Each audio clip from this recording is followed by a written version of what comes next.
In today's lecture, we're going to talk about photosynthesis, which is one of the most important biological processes on the planet.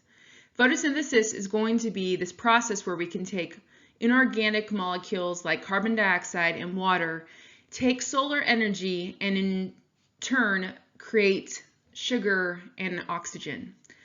In this process, we are converting sunlight energy into chemical energy that is then usable both for the plant or the organism that's performing photosynthesis, but also for all other life forms. Photosynthesis is going to be used by plants, algae, and certain bacteria. It's going to transform light energy from the sun into chemical energy in the form of glucose. Carbon dioxide and water are going to be the starting materials, and a byproduct of this process is going to be oxygen. The chemical energy produced by photosynthesis is going to be stored in the bonds of glucose. So here we have a picture of glucose, and we have a picture of carbon dioxide. Carbon dioxide is going to have low energy bonds initially, but if you rearrange it and break down water and add that to the carbon dioxide, we will eventually get glucose, which is going to store a lot of energy in the bonds.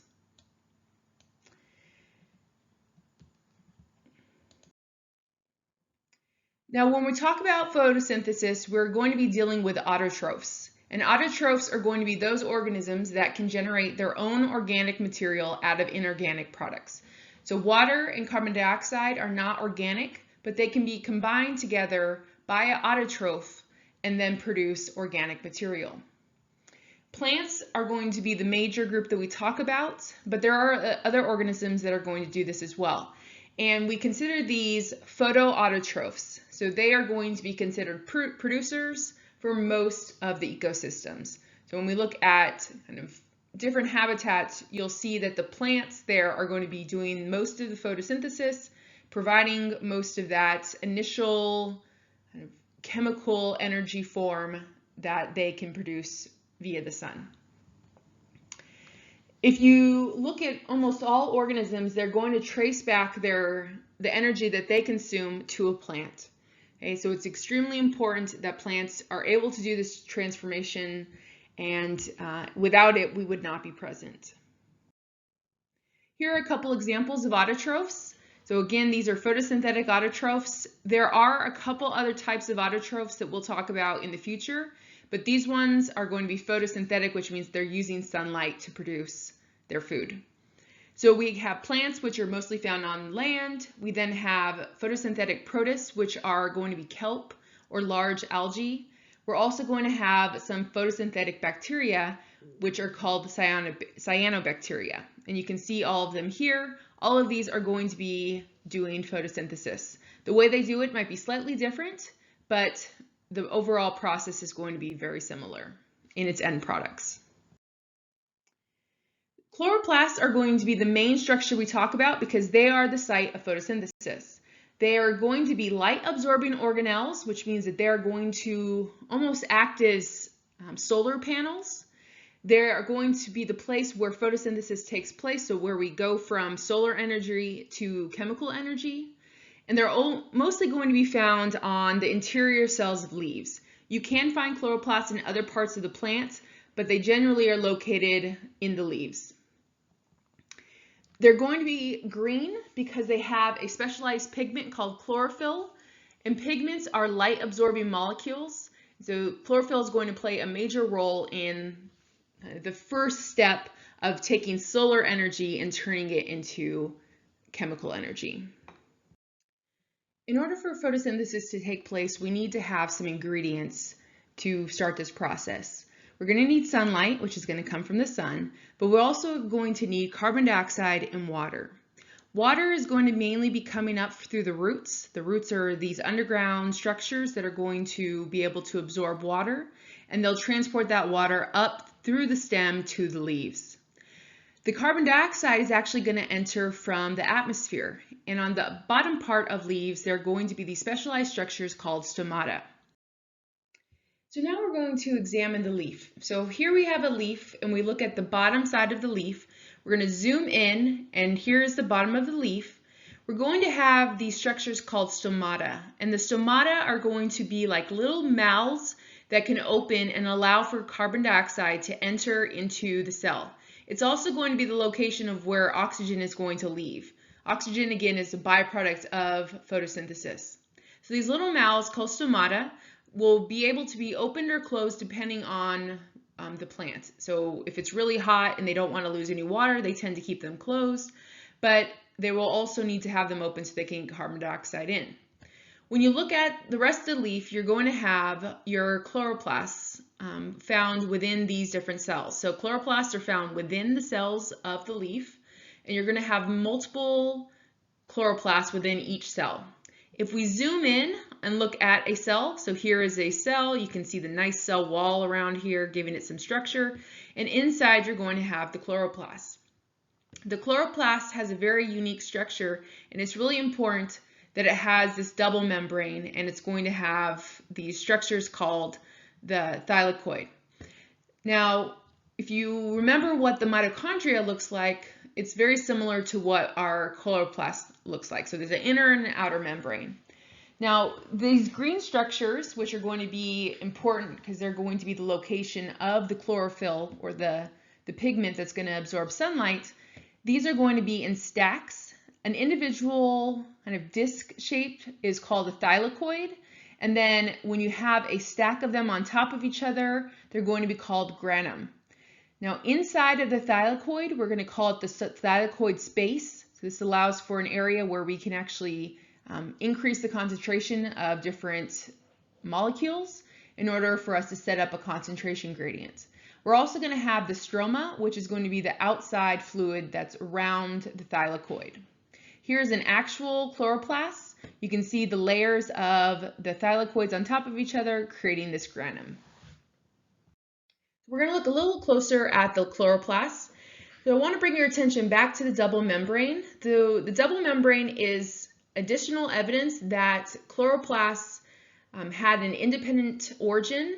So they evolved as unicellular organisms that were prokaryotes, and then were incorporated into a cell, a larger cell that engulfed the chloroplast.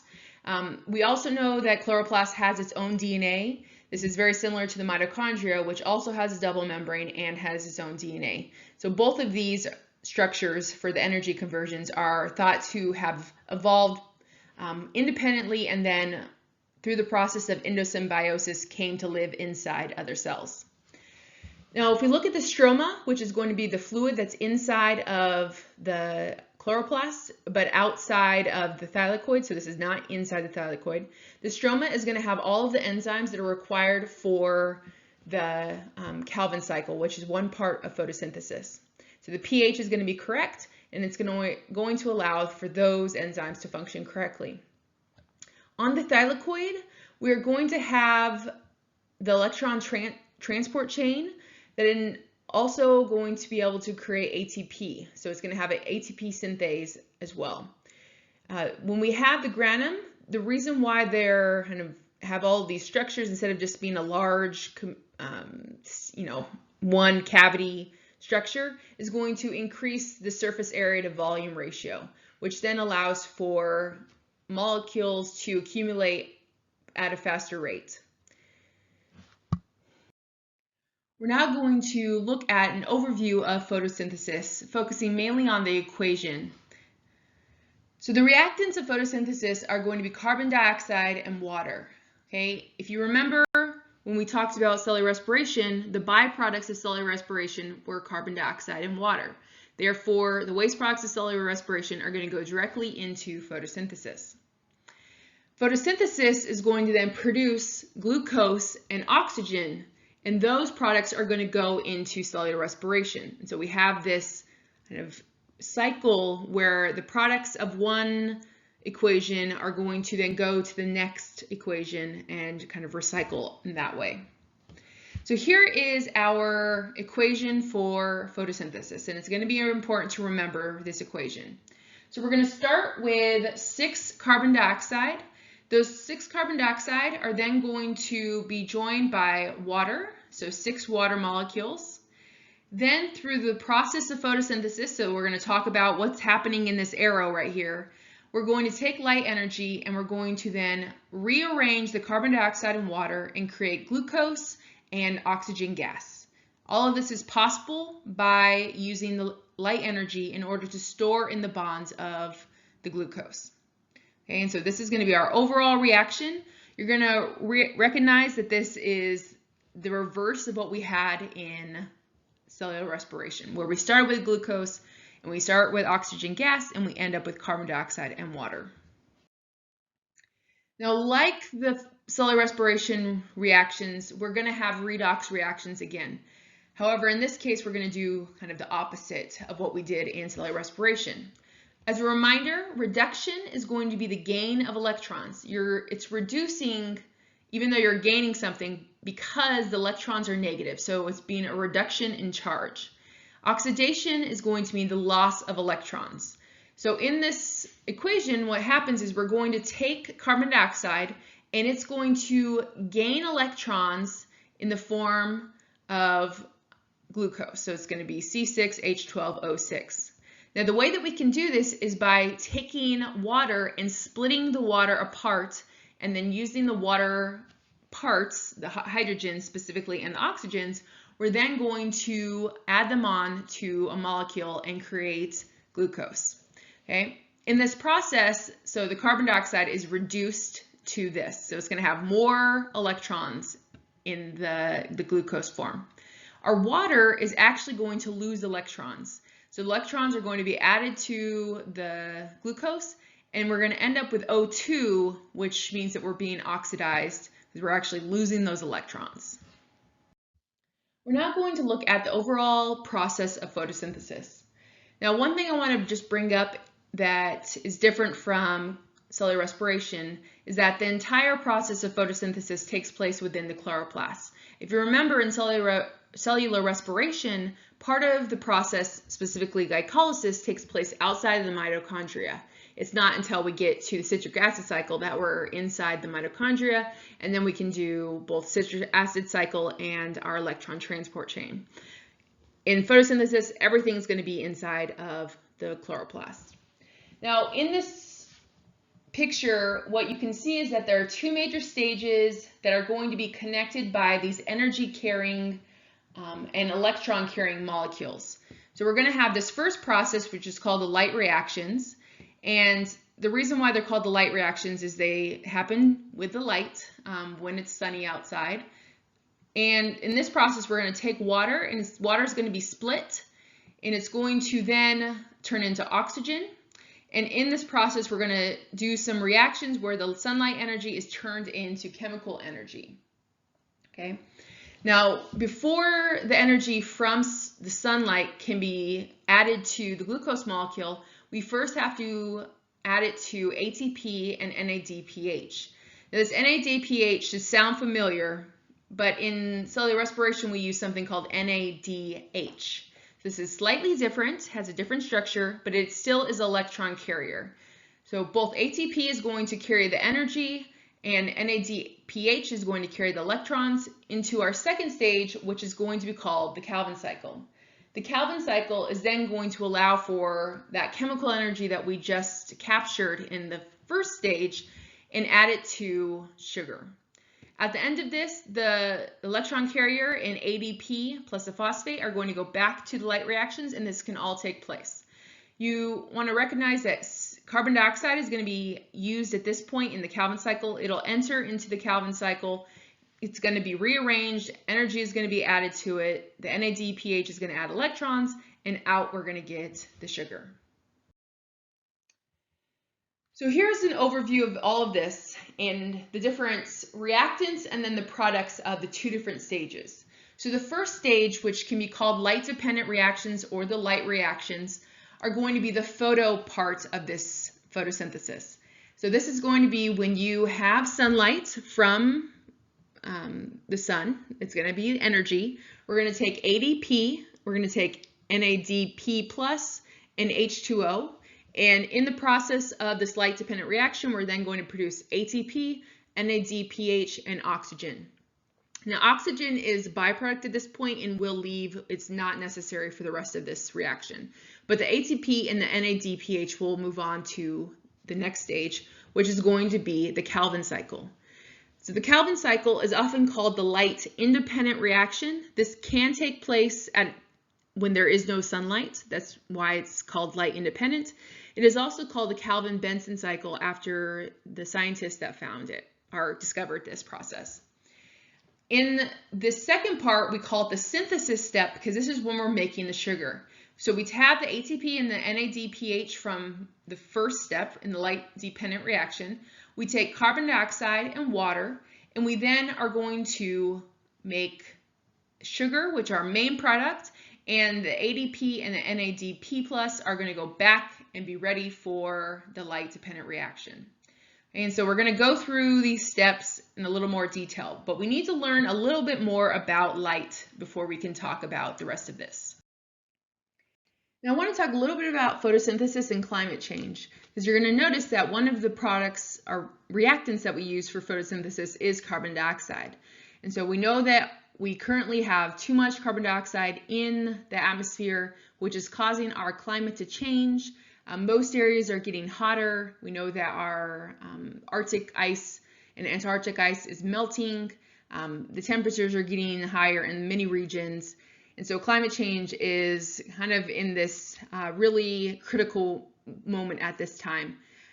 One of the things we have to realize is that having plants is going to help take in carbon dioxide and do something called carbon fixation.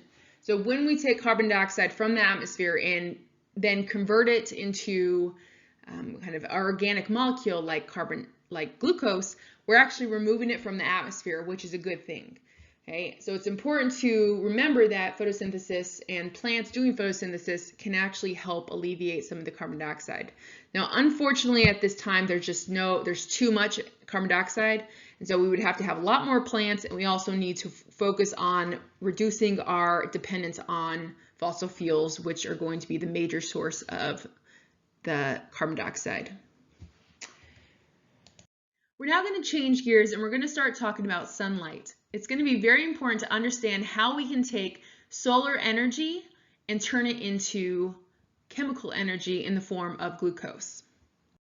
Chloroplasts, again, are going to be these structures that you can liken to chemical factories that are powered by sun. And they're going to convert solar energy, like solar panels do, into a different form of energy. And in this case, it's going to be chemical energy. Sunlight is going to be a type of energy called radiation or electromagnetic energy. There's going to be a full range of different types of radiation, which are going to be on something called the electromagnetic spectrum. Now, visible light is only going to be a fraction of the entire spectrum. And so what we can see as humans is considered visible and will only encompass a very small portion of that spectrum. So here's the entire spectrum kind of put out into a cartoon form. Now, the way that radiation moves is it moves in waves.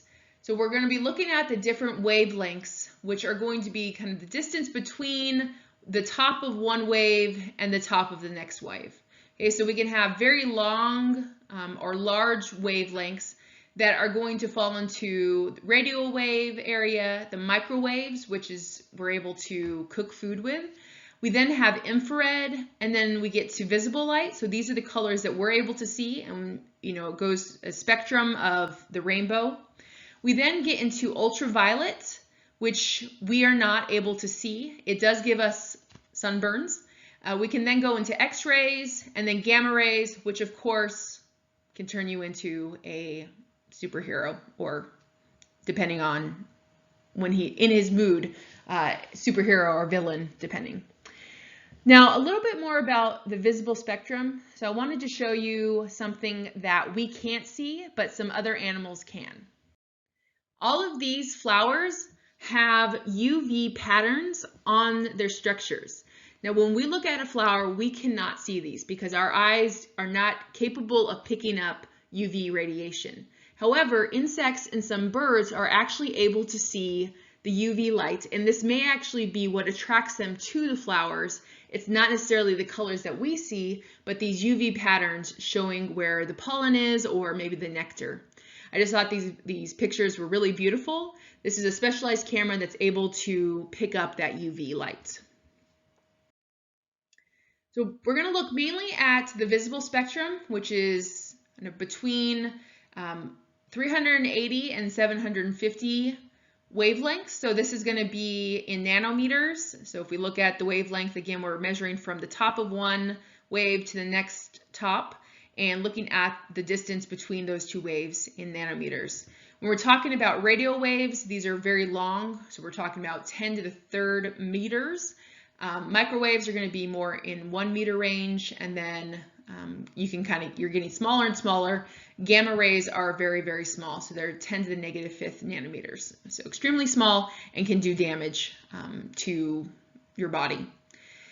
So we're going to be focused mainly on this visible light range, which is going to be what plants use for photosynthesis. So we're going to use some of the wavelengths within this spectrum to capture the energy from the sunlight. Now, a little bit about why we see different colors. So it's kind of an interesting phenomenon and not exactly what you would expect. So when you look at some type of material, so let's say you're looking at this leaf down here, and we're perceiving it as green. Now what's actually happening is that white light, which is all of the colors, so the complete rainbow, is actually going to be coming in and being absorbed by the leaf. The color that is not absorbed is actually what bounces back to your eye, and it appears that color. So technically, a green leaf or green structure is able to absorb all of the different wavelengths of color, so red, orange, yellow, blue, purple, violet, but it's not able to absorb green, which is what is reflected back to your eye, and that's why it appears that green color. Okay, so whatever's not absorbed is what you then see as the pigment. This is kind of counterintuitive. You probably would think, well, a green leaf is green because it absorbs green, but it's actually the opposite. So the selective absorption of light by the leaves will explain why they're green to us. And we'll start talking about these other colors of the spectrum and how these are actually going to provide the energy for photosynthesis. Now the chloroplast is going to have pigments within the thylakoid membrane, and when light comes in and is absorbed by those membranes, it's going to then be converted into other forms. I want you to remember that energy cannot be destroyed or created, but transformed. And so the actual chloroplast is going to be doing the transformation of solar energy into chemical energy. The main pigment in chloroplasts are going to be chlorophyll. Now chlorophyll is going to be the main pigment, but there are a few other pigments that are involved in photosynthesis. Now these pigments are going to absorb different wavelengths. There are two different types of chlorophyll. We have chlorophyll A, and this is going to be the pigment that is going to be directly involved in the light reaction. Okay, so this is going to be absorbing sunlight directly, and it's going to absorb sunlight in the blue, violet, and red ranges. Okay, so those types of colors are going to have the right wavelength and are going to be able to be absorbed by the chlorophyll A. Now chlorophyll B doesn't technically participate in the light reaction, but it's going to kind of function as an accessory to chlorophyll A. So it's going to be able to absorb energy from chlorophyll A. So like I just said, there are more pigments other than chlorophyll that are going to be important in photosynthesis. So one of them is going to be a yellow-orange pigment, which is called carotenoid, and it's going to be able to absorb blue and green light. Now we know it doesn't absorb orange and yellow light because that's the color that we're seeing, which means it does not absorb that. So carotenoids are going to absorb that blue and green light, and they're going to participate indirectly in the light reactions. They kind of act as a protective layer because the chlorophyll can actually be damaged if there's too much sunlight. So it's going to absorb and dissipate excess energy to help protect the chlorophyll.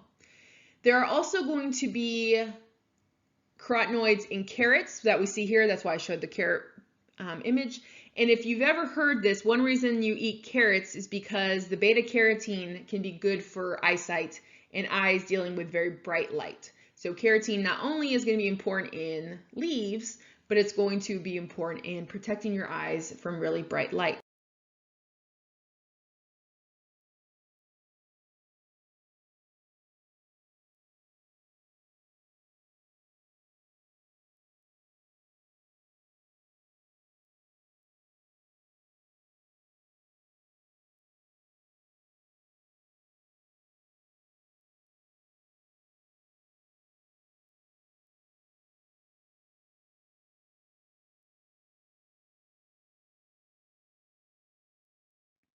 Now, we just talked about pigments that are going to be in the leaves, and we can now talk a little bit about why leaves change color in the fall, or they're supposed to.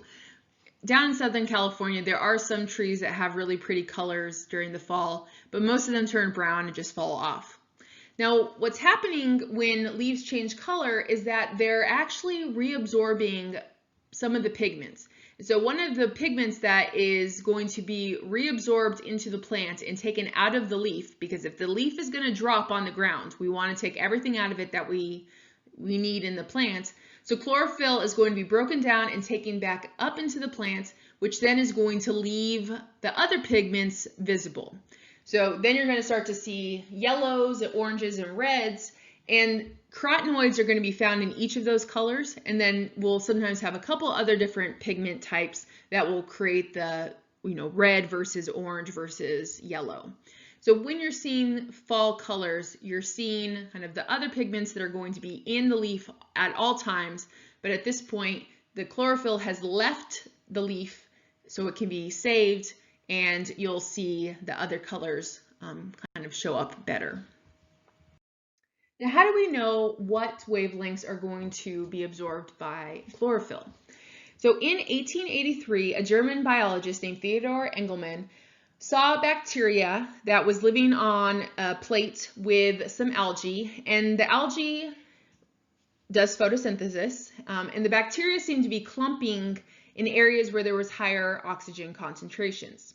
So he formed a hypothesis that the bacteria, which are oxygen seeking, will congregate near regions of algae that are performing the most photosynthesis.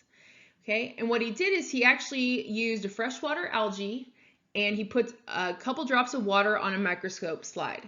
He then used a prism to shine the color spectrum onto the slide. And so he could see the color spectrum, he had the algae, and then he could see where the bacteria actually congregate.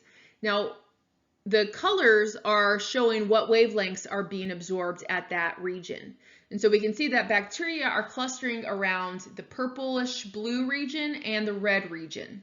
So what he then kind of came to the conclusion is that those two areas of the spectrum are going to be where the most photosynthesis is going to be done. So those are going to be the light wavelengths that the algae are actually going to use. So obviously plants are a little different from algae, but it turns out that chlorophyll is going to be the same and is going to work in those different regions.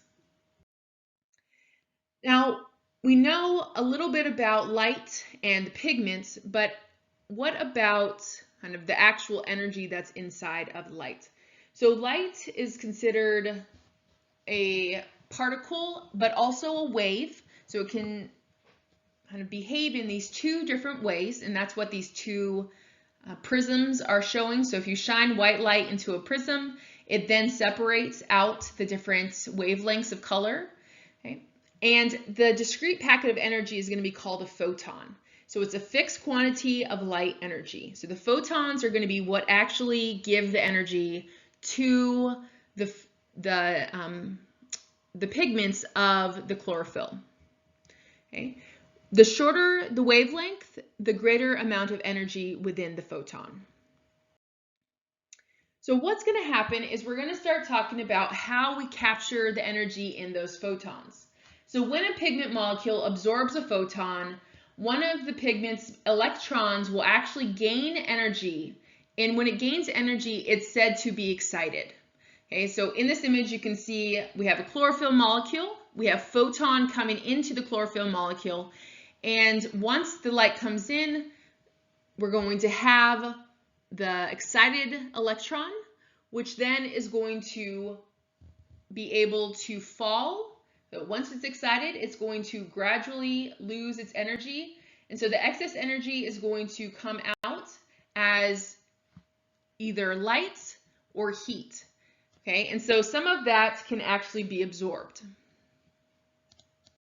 Some pigments will actually emit light as they fall after being excited.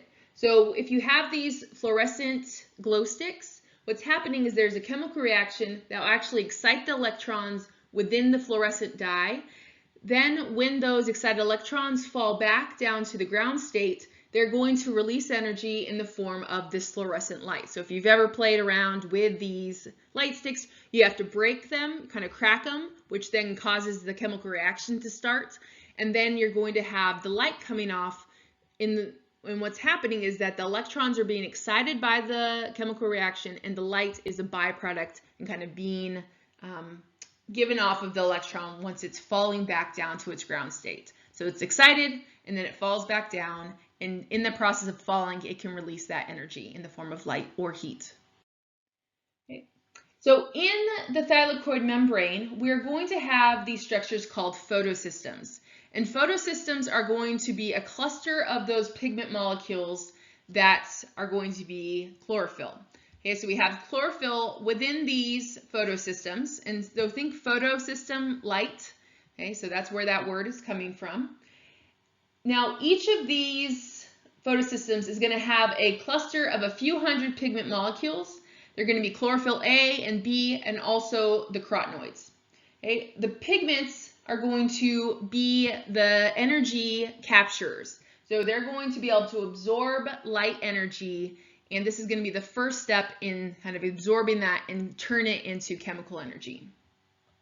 Now, if you look at the photocenter, we can zoom in on those pigment molecules, and you're going to see that a photon will come in to this system and will then bounce around the different pigment molecules. Now they're going to transfer around until they get to a structure called the reaction center, which is shown in the black square. The reaction center is going to be where the electron transfer is going to take place, and we're going to add the electron to the primary electron acceptor. Okay, and so we'll talk about where that primary electron acceptor is in the next slide. So here is kind of a little bit of a different view, but we can now see these primary electron acceptors. So this is how light from the sun is going to generate the ATP and NADPH that will then be taken to the Calvin cycle to kind of take carbon dioxide and turn it into glucose. So we have light coming in, and it's going to hit the reaction center of chlorophyll. Now at this point, water is going to need to be broken into hydrogen and oxygen. The hydrogen ions are going to release electrons that are then going to be what bounce around the reaction center. So the light is going to excite those electrons from the water. So if I ask you, where are the electrons coming from? They're coming from water. So the electrons from water are going to be excited. So they're going to kind of increase in energy.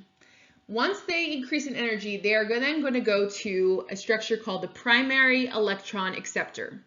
Now, what we're going to see is very similar to the electron transport chain. So we're going to pass those electrons from different members of the electron transport chain, and as we move those down, we're going to be able to make ATP. So the ATP is going to then be used during the Calvin cycle. Once the electron is down, kind of loses the energy because it's given it off to the ATP, it's going to hit a second photosystem. So there are actually two photosystems. At the second photosystem, it's going to be re-energized by light. So light from the sun will come in, re-energize that electron, send it up to another primary electron acceptor, and at this point, this energy is going to kind of not be used for ATP, but you're actually going to take the electrons and put them onto this electron carrier, and those electrons are then going to be moved to the Calvin cycle. Okay, so ATP is made first, and then we're going to add on the electrons to that NADPH. Now here is what the electron transport chain looks like. It's within the thylakoid membrane. So inside the thylakoid is where we're going to build up a concentration of hydrogen ions. So hopefully this again looks very similar to what we saw in cellular respiration. So we have the two photosystems that are right next to each other. We're going to have water that's going to be split. Okay, so the water will provide the electrons to the photosystems. The light will then excite the electrons, and they're going to move through the electron transport chain. Now, during that process, when we're moving the electrons from one part of the electron transport chain to another, it's going to provide the energy to pump hydrogen ions into the thylakoid membrane. Because the membrane is a smaller area, it's going to build up that hydrogen concentration faster than it would be if we kind of pump them the opposite direction. Now, the electrons are going to continue to flow from the photosystem to the electron transport chain to another photosystem, and then they're going to join that NADPH. Okay? The way that the ATP is actually made is that the hydrogen ions that were pumped into the thylakoid membrane are going to go out and flow back outside into the stroma, which is the outside fluid, and is going to pass through ATP synthase, which is going to make ATP. The whole way that this happens is by building up that concentration gradient. So moving hydrogen ions against its concentration gradient into the membrane, the hydrogen ions then, if allowed, will run back out of the membrane through the ATP synthase, thus powering the production of ATP. We then are going to take the ATP and the NADPH, and they're going to enter into the Calvin cycle. And the Calvin cycle is now where we're going to take this energy that we've harnessed from the sun, and we're going to kind of attach it to the glucose molecule in the bonds. So a little bit about how the electron transport chain and these photosystems work. I wanted to give you an analogy because it's sometimes a little difficult to understand. If you have this situation that we have set up, we have a photon, which is the little guy at the very bottom of this image, and this guy is going to kind of hit this teeter-totter. It's going to kind of bounce on a fulcrum, and it's going to hit this, and the power or the energy is coming from the photon, which is then going to take an electron that's kind of at a low energy state and is going to elevate it or excite it to a higher energy state. It's now been raised up, and so we can then take it and pass it down the electron transport chain, and through this process we're going to be able to move those hydrogen ions into the thylakoid space, and then they'll eventually run out of the ATP synthase, thus producing the ATP. Now when the electrons then get back to this next photosystem, so they've lost energy at this point, and so we now need to add more energy from the sun. It's going to elevate those electrons one more time, and those electrons are then going to be stored on the NADPH molecule. Okay, and this is again what that would look like on the electron transport chain. Just make sure everyone is very clear on that. This is what it really would look like as compared, not going to have little people with hammers. So sunlight will come into the photosystems.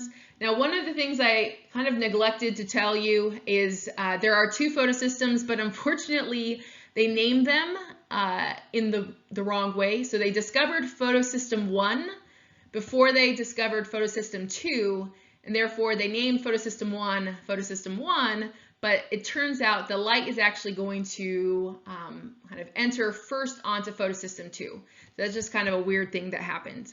But photosystem 2 is going to be the primary reaction center where the electrons are first going to be taken in. And remember, they're coming from the hydrogen and the oxygen breaking off from each other from the water molecule. So you're breaking them apart.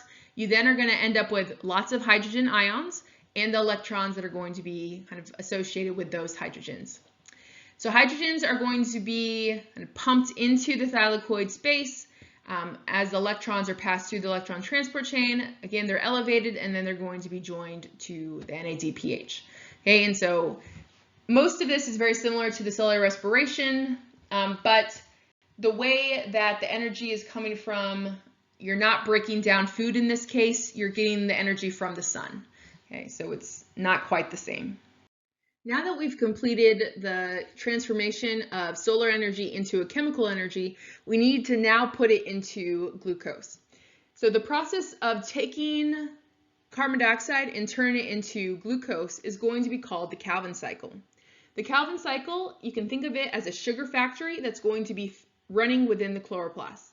It's going to construct an energy-rich molecule called glyceraldehyde 3-phosphate that can then be turned into glucose and other organic compounds. So you'd first have this carbon dioxide from the air.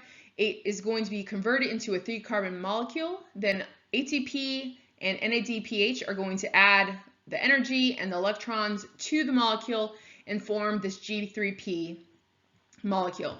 The molecule can then either go into the pathway to produce sugar, or it can actually stay within the Calvin cycle. So usually one molecule will stay in the Calvin cycle, the other one will go out into kind of being made into glucose. Now there are lots of different steps within this process that we are not going to mention at all, but the main idea of the Calvin cycle is that this is where we're going to go from carbon dioxide into glucose. Okay, and the energy that is going to be stored within the bonds is going to come from that previous light-dependent stage where we have the photosystems and the electron transport chain. Now, one thing I want to talk about that's interesting about this entire process is we have an enzyme called Rubisco, which is going to be involved in this process. And Rubisco is somewhat of a problematic enzyme. Rubisco is the most abundant enzyme on the planet, and it's going to be involved in the very first step of the Calvin cycle in carbon fixation. Now, Rubisco is the short name of this enzyme called ribulose 1,5-bisphosphate carboxylase oxygenase. Now, the reason why it has carboxylase and oxygenase is that Rubisco is not specific only to carbon dioxide. Okay, it actually can also bind oxygen. Now, in the plant, it's really bad if it binds oxygen. So normally, if Rubisco binds CO2 and enters it into the Calvin cycle, it's considered photosynthesis. Okay, so we're having carbon fixation, that's good. If oxygen is actually bound by Rubisco, it goes through a process called photorespiration, and that's really a problem for the plant. So why does photorespiration take place? Well, it turns out that Rubisco will preferentially bind oxygen when it's higher temperatures and there's a low carbon dioxide to oxygen ratio. So if there's more oxygen present within the cells, it's going to bind to O2 at higher rates and it's going to cause photorespiration. Now, Rubisco will bind to carbon dioxide preferentially when it's a lower temperature and there's a high carbon dioxide to oxygen ratio. Okay, and that's when we want what we want to happen, so it goes through the Calvin cycle. Now, if you look over on the side, kind of these boxes, the top shows the normal Calvin cycle. Your net effect is that you fixed 6 carbon atoms into one glucose molecule. So we have some energy stored in these bonds. When you do photorespiration, unfortunately, you don't produce any glucose and you also don't fix any carbons. You actually lose 3 fixed carbons from this Calvin cycle. So how do plants kind of deal with this? So photorespiration is going to be particularly bad when it is very hot and dry. Okay, and so when it's hot and dry, plants will close their stomata. So if they close their stomata, they're doing that mainly to prevent water from being lost, but they also will prevent CO2 from entering and oxygen will not be able to leave, which increases the rate of photorespiration. So plants actually have evolved different mechanisms to deal with this, and there are slightly different versions of photosynthesis.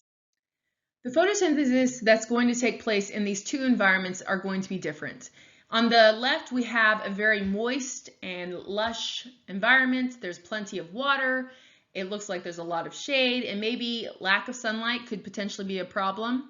But on the right, we have a desert. So this is something that we could find very close to where we live because we're on the very edge of the desert. We have lots of cacti. It's really dry. There's tons of sunlight. Okay, and so these two different climates are going to cause the plants to behave differently. So there are three main types of photosynthesis. We have something called C3, we have something called CAM, and something called C4. Now C3 is kind of the main way that we talk about photosynthesis. It's going to use CO2 directly from the air, and it's very common and widely distributed. So lots of plants are going to be considered C3. So the way that I just explained the whole process of photosynthesis was mainly based on C3 plants. Now C4 plants are going to need to close their stomata during the day when it's hot and dry. So remember, stomata have to be open for carbon dioxide to come in. But what happens is that water can actually leave the cell through the stomata as well. So if we have a plant that's in a really kind of dry and hot weather, it's going to want to close those stomata to prevent water loss. Now, it's still going to be able to carry out photosynthesis, but because it's going to close its stomata, it's going to need to kind of deal with kind of not having carbon dioxide. Okay, so how is it going to do this? We'll talk about C4 in a second. The last group are going to be called CAM plants, and these are adapted to very dry climates. So CAM plants are going to include things like succulents. They're going to open their stomata only at night, and they do this to conserve water. Okay, so instead of having their stomata open during the normal time of the day when there's sunlight out, they're actually only going to open them at night. And so we're going to now focus on CAM and C4 photosynthesis to see how they're different from our kind of standard C3 photosynthesis. So the main way that C4 plants are going to deal with kind of hot and dry situations is that they're going to have a physical separation between the light-dependent reactions and the Calvin cycle. The light-dependent reactions are going to take place in a different part of the cell, in the cell type 1, and the rest of the Calvin cycle is going to take place in a cell type 2. Now, this physical separation between the two stages is going to make it so that photorespiration does not happen at a really high rate. Okay, so if you have the kind of light stage, you're going to have one of the byproducts being oxygen. Okay, and so if you can separate the light stage from the Calvin cycle, keep that oxygen away from your enzymes like ribisco that are going to be important in the Calvin cycle, you're going to reduce the amount of photorespiration. So C4, the main thing you want to know is that it has a physical separation between the light dependent and the Calvin cycle. In CAM photosynthesis, instead of a physical separation, there is a temporal separation, which means that the different stages are going to happen at different times. So what's going to happen is you're going to have carbon dioxide enter into the cell at night. At night, it's generally going to have a lower temperature, and you're going to kind of lose less water during this time.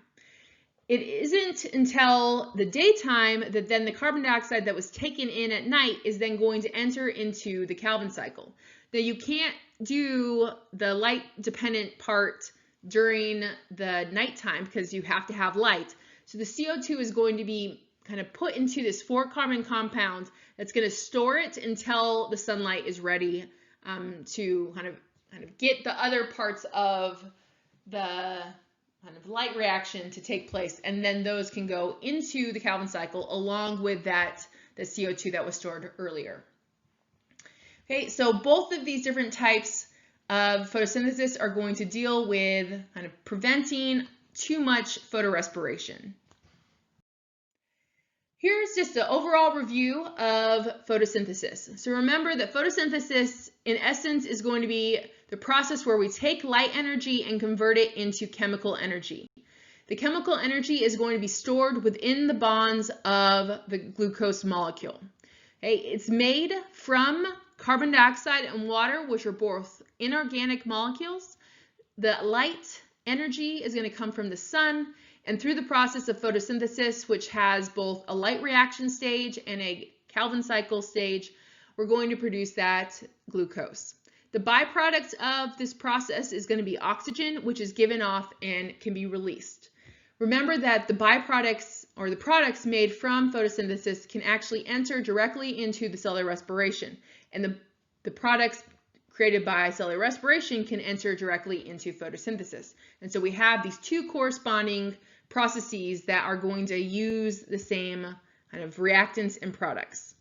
Now, in the light reaction, you want to remember that water is going to be the source of the hydrogen ions and the electrons. So water is going to be broken apart, it's split, and the electrons from the water are going to enter into the system by joining at those reaction centers. So light will excite the electrons from the water. Those will then pass through the electron transport chain, and the electron transport chain will produce both the ATP and NADPH, which is going to then go to the Calvin cycle. Okay, so we are putting that energy from the sunlight into a short storage of ATP and NADPH. Once we get into the Calvin cycle, we're going to take atmospheric carbon dioxide, and carbon dioxide is going to be fixed, where we're going to add on the kind of different parts of the glucose molecule. So we have hydrogens and oxygens. They're going to be added to the carbon dioxide, and we're ultimately going to make sugar, and the byproduct again is going to kind of, these leftovers are going to be NADP plus and ADP plus phosphate, which can go right back into the light reaction. And so we have this cycle going on in photosynthesis. All right, so that is going to be the end of this lecture. So I know both cellular respiration and photosynthesis can be difficult. So we want to make sure that you kind of break it down, take it step by step, and I will go over kind of both cellular respiration and photosynthesis in our review sessions. Thank you.